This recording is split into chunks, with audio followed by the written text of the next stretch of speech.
اعوذ باللہ من الشیطان اللعین الرجیم بسم اللہ الرحمن الرحیم اللہم صلی علی سیدنا و مولانا محمد النبی الامی وعلی آلہ وصحبہ وبارک وسلم الی یوم الدین۔ یہ ہیں پارہ نمبر 14 سورہ النحل۔ آج کا ہمارا سبق آیت نمبر 102 سے ہے۔ آئیے چلتے ہیں تلاوت کلام الرحمن کی طرف۔ قل نزله روح القدس من ربك بالحق ليثبت الذين آمنوا وهدى وبشرى للمسلمين وَلَقَدْ نَعْلَمُ أَنَّهُمْ يَقُولُونَ إِنَّمَا يُعَلِّمُهُ بَشَرٌ لسان الذي يلحدون إليه أعجمي وهذا لسان عربي مبين إن الذين لا يؤمنون بآيات الله لا يهديهم الله ولهم عذاب أليم۔ آئیے چلتے ہیں حصۃ التجوید کی طرف۔ قل، قوف کی ادائیگی کے وقت حلق کے کوے کے ساتھ جب زبان کی جڑ لگے تو قوف ادا ہوتا ہے۔ نزلہ میں زا کو سختی کے ساتھ ادا کریں گے۔ ہا کے اوپر الٹا پیش ہے جس کو ایک الف کے قیم مقام لمبا کرتے ہیں اور اس کا نام واو المدیہ الصغیرہ ہے۔ نزلہ روح القدس، را کے اوپر پیش ہے، موٹا اور پر کر کے ادا کریں گے، ہونٹوں کو گول کر کے۔ واو ساکن ہے اور اس سے پہلے والے حرف کے اوپر پیش ہے، واو مدہ ہوگی، اس کو ایک الف کے قیم مقام لمبا کیا جائے گا۔ ہا کو حلق سے ادا کریں گے۔ قوف پھر اسی طرح حلق کے کوے کے ساتھ جب زبان کی جڑ لگے گی تو قوف ادا ہوگا۔ روح القدس، روح القدس۔ بقیہ تجوید کے قوانین آپ خود اپلائی کریں گے، میں ترجمہ اور تفسیر کی سعادت حاصل کرتا ہوں۔ ارشاد فرمایا قل، محبوب آپ فرما دیجئے، نزلہ اس نے اتارا، روح القدس حضرت روح القدس یعنی جبریل علیہ السلام، من ربک آپ کے رب کی طرف سے، بالحق حق کے ساتھ، لیثبتا تاکہ وہ ثابت کرے، الذین جو لوگ آمنو ایمان لے آئے، وہدن اور ہدایت، وبشرا اور خوشخبری، للمسلمین مسلمانوں کے لیے۔ فرما دیجئے اس قرآن کو روح القدس یعنی جبریل علیہ السلام نے آپ کے رب کی طرف سے سچائی کے ساتھ اتارا ہے تاکہ ایمان والوں کو ثابت قدم رکھے، اور یہ مسلمانوں کے لیے ہدایت اور بشارت ہے۔ تفسیر طبری میں ارشاد ہے، یعنی اے حبیب مکرم، نور مجسم، شفیع دو عالم صلی اللہ تعالی علیہ وآلہ وسلم، جو لوگ قرآن کے بارے میں آپ پر بہتان لگا رہے ہیں، آپ ان سے فرما دیں کہ اسے میرے رب کائنات نے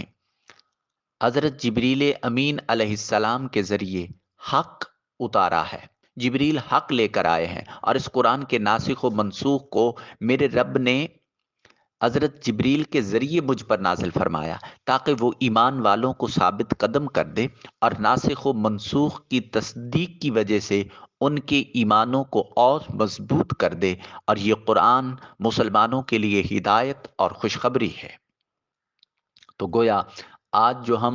پرسنالٹی ڈیولپمنٹ کے لیے ادھر ادھر کے لوگوں کے پاس اور غیر مفکرین جو اسلام سے تعلق نہیں رکھتے، جو غیر اسلام کے مفکرین ہیں، ان سے، جسے ہم مغربی مفکرین کہتے ہیں، ان کے پاس پرسنالٹی ڈیولپمنٹ سیکھنے سے پہلے قرآن میں غوطہ زن ہو کر دیکھیے تو وہ سارا کچھ آپ کو یہاں قرآن میں دکھائی دے گا جو کچھ وہ لوگ بتا رہے ہیں۔ تو اگر پرسنالٹی ڈیولپمنٹ کا سسٹم قرآن مجید نے سٹرونگ نہیں کرنا تو پھر دنیا کی کسی اور کتاب میں ایسی ہدایت موجود نہیں کہ وہ کسی انسان کی شخصیت سازی یا کردار سازی کے عمل کو دہرا سکے۔ لہذا ہدایت کے لیے سب سے بہترین چیز وہ قرآن مجید ہے۔ پرسنالٹی ڈیولپمنٹ کے جتنے رولز ریگولیشنز ہیں وہ سارے کے سارے قرآنک ہیں۔ قرآن سے ہٹ کے جتنے بھی ہیں وہ اتنے تفصیل سے نہیں ہوں گے اور اتنے کمپریہنسو نہیں ہوں گے، وہ کسی ایک آدھ کا اسپیسیفک رول ہوگا، ادروائز جتنے ہیں وہ سارے کے سارے قرآن مجید سے اخذ اور استنباط کیے گئے۔ اب اس سے پہلے والی آیت نمبر جو 101 تھی اور آیت نمبر 102،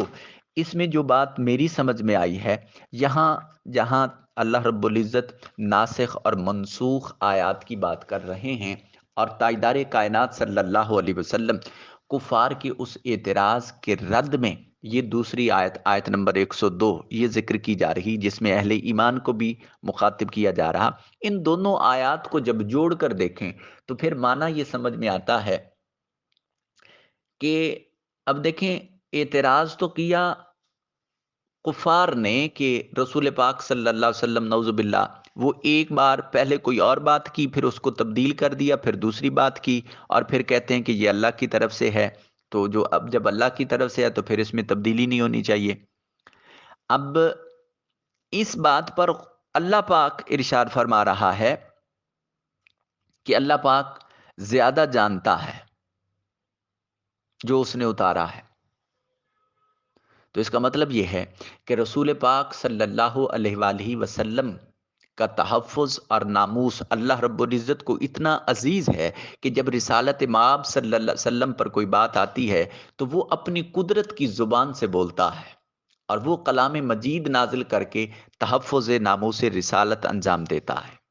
سو محبوب مصطفیٰ صلی اللہ علیہ وآلہ وسلم کی عزت اور ناموس کے تحفظ کے لیے کچھ بھی کرنا، یہ جہاں شریعت کا باقی حکم ہے وہ اپنی جگہ پر، یہ سنت الہیہ بھی ہے، یہ اس نہج سے بھی اس کو دیکھا جا سکتا ہے۔ پھر ارشاد فرمائے یہ بشارت ہے۔ بشارت ہمیشہ اس چیز کی دی جاتی ہے کہ جس کو خوشخبری دی جا رہی ہے اس کو آنے والے نتیجے کا پتہ نہ ہو، تب وہ خوشخبری ہو سکتی ہے۔ تو اس کا مطلب یہ ہے کہ قرآن مجید کی تفہیم اور اس پر عمل اور اس کے احکام یہ اتنے خوبصورت اور اتنے معنی خیز ہیں کہ جن کا اندازہ اہل ایمان بھی نہیں کر سکتے، اور اس کی جتنے فوائد و ثمرات ہیں اس کا اندازہ اہل ایمان کو بھی نہیں ہے۔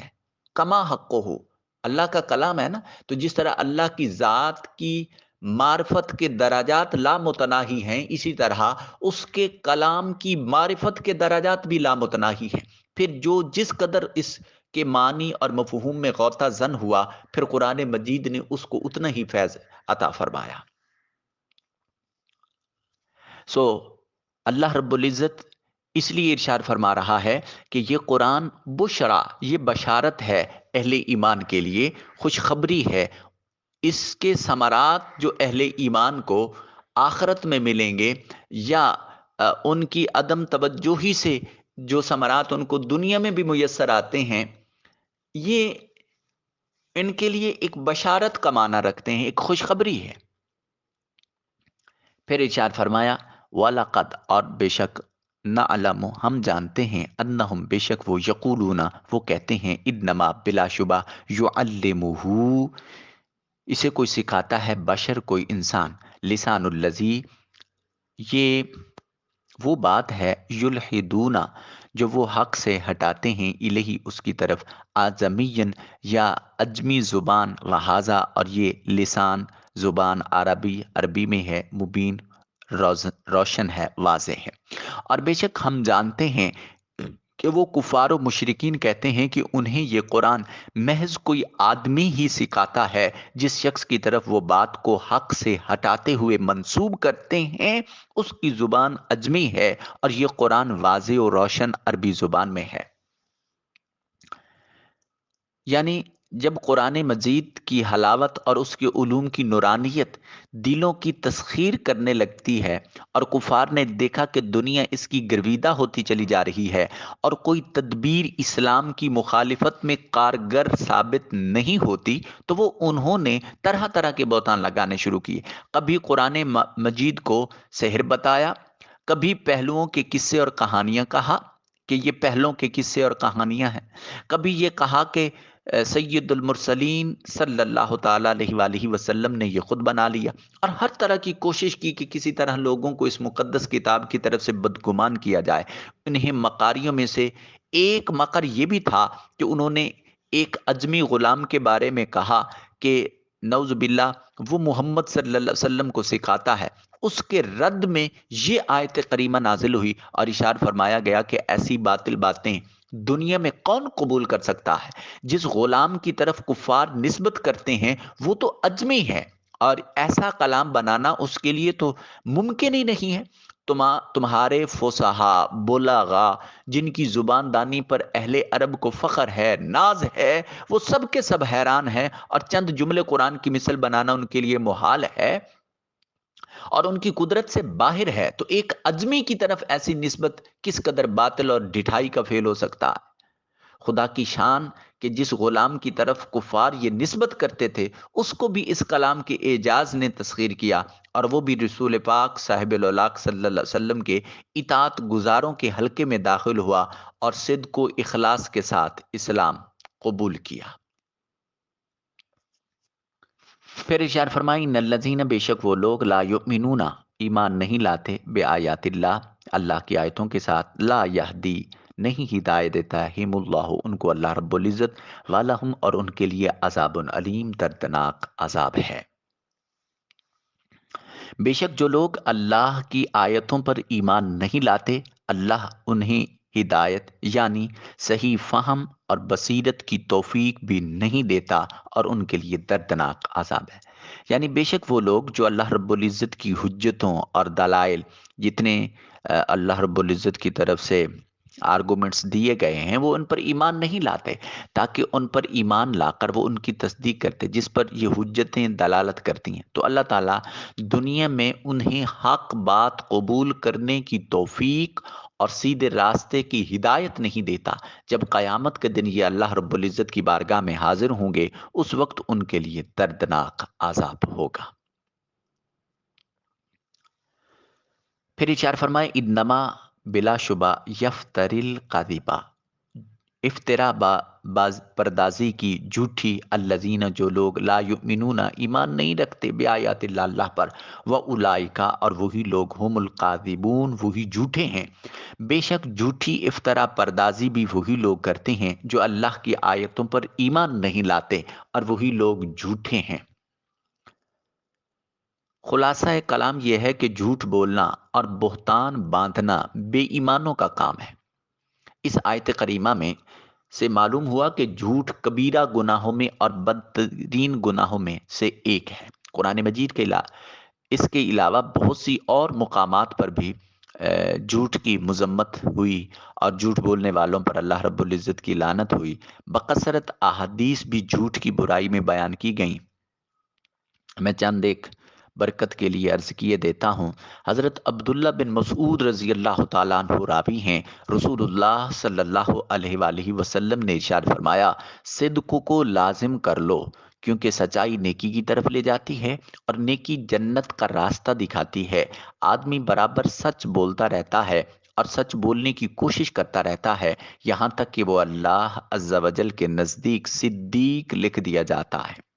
اور جھوٹ سے بچو، کیونکہ جھوٹ فجور کی طرف لے جاتا ہے، اور فجور جہنم کا راستہ دکھاتا ہے، اور آدمی برابر جھوٹ بولتا رہتا ہے اور جھوٹ بولنے کی کوشش کرتا ہے، یہاں تک کہ اللہ کے نزدیک کذاب لکھ دیا جاتا ہے۔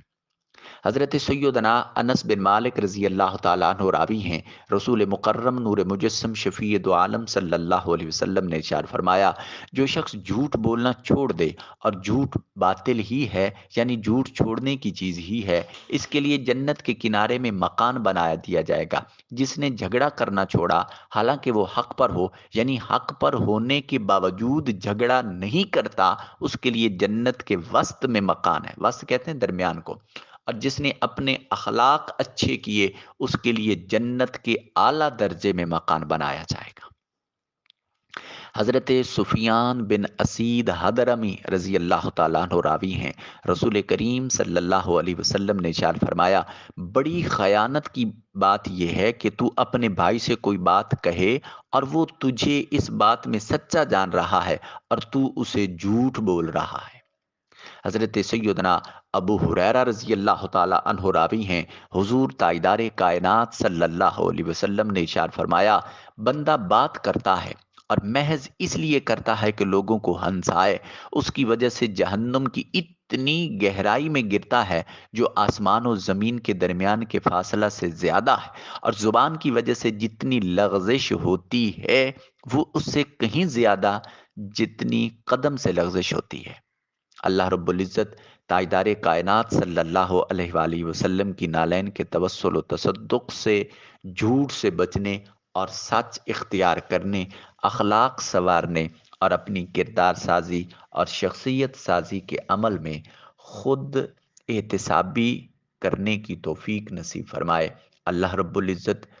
کوئی عمدن سہون خطا غلطی ہوئی اس کی معافی نصیب فرمائے، کوئی جملہ کلمہ اس کی حضور درجہ قبولیت کو پایا، اللہ پاک اس کے توسل سے نظام مصطفی نصیب فرمائے، آقا کریم علیہ الصلاۃ والتسلیم کی تمام امت کی خیر فرمائے، اللہ پاک تمام امت محمدیہ صلی اللہ علیہ وآلہ وسلم کے مسائل میں جو جن کو جو ان کو درپیش ہیں ان میں آسانیاں پیدا فرمائے، اللہ رب العزت آپ کو بالخصوص خوش و خرم رکھے، جو اس کے کلام سے محبت کرنے والے ہیں، جو اس کے کلام کے لیے وقت نکالنے والے ہیں، تحریک منہاج القرآن سے منسوب ہیں، اللہ رب العزت اسی مشن کے توسل سے دربار رسالت مآب صلی اللہ علیہ وآلہ وسلم کی حضوری اور حضور کی کچہری نصیب فرمائے، آپ کی شفاعت نصیب فرمائے، اور اپنی بارگاہ سے اور اپنی جناب سے لا تعداد رحمتوں کے ذریعے دین اسلام پر استقامت نصیب فرمائے۔ آمین ثم آمین، والسلام علیکم ورحمۃ اللہ وبرکاتہ۔